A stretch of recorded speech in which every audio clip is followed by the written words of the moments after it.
प्रभु यीशु मसीह के मधुर और मीठे नाम में आज दिनांक 29 अक्टूबर दिन बुधवार को आप सब श्रोताओं का हम हार्दिक स्वागत करते हैं।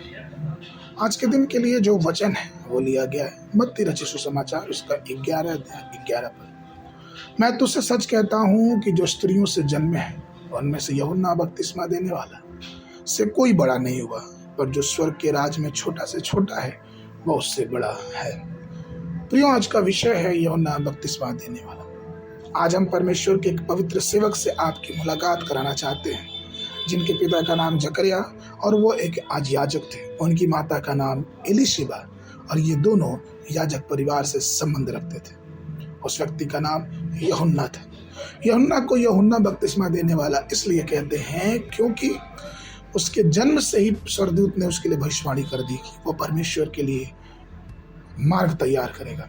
प्रियो, जब वो नाजिर हुआ, जब वो पैदा हुआ, उसके बड़े होने के बाद वो जंगलों में ऊंट के बालों का वस्त्र बनाकर टिड्डियों और जंगली शहद को खाता था।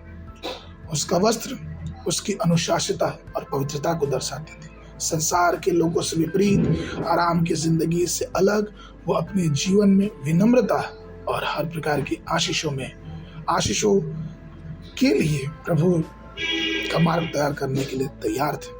हालांकि वो यीशु मसीह से 6 महीने बड़े थे, लेकिन फिर भी उन्होंने अपने जीवन में यह दिखाया कि अवश्य है कि वह बढ़े और मैं घटूं।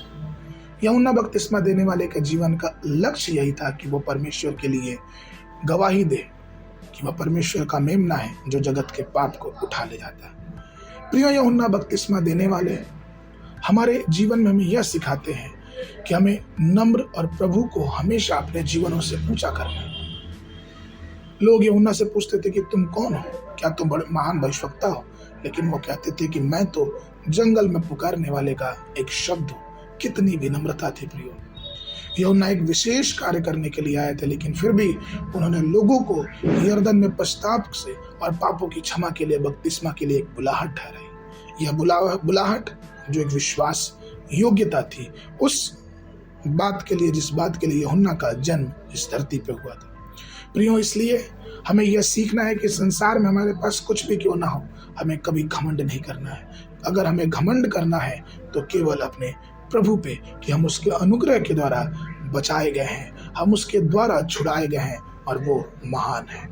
आगे के मनन के लिए मत्ती रचित सुसमाचार उसका 3 अध्याय 1 और 2 पद।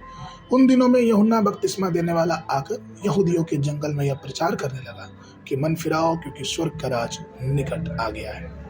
बाइबल अध्ययन के लिए सुबह के समय यिर्मयाह नबी की पुस्तक उसका 18 और 19 अध्याय, संध्या के समय 2 तीमुथियुस उसका 3 अध्याय। परमेश्वर आप सबको आशीष दे। तब को